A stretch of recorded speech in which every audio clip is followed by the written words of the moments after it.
Hello guys, in this video, I am going to show you how to use voice effects on OmeTV.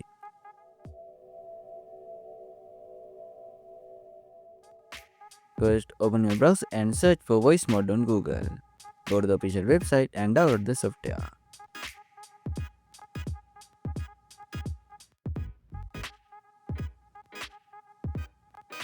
After the download finishes, install it on your computer.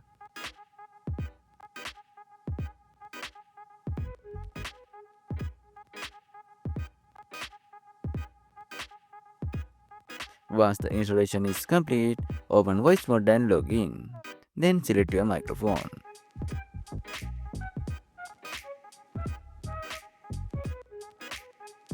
Now you can choose any voice effects and change your voice easily. After that, open OmeTV and set your microphone to voice mode. Now your voice effects will work on OmeTV. Enjoy using it. I hope this video helps you. If it did, don't forget to like and subscribe. Thanks for watching.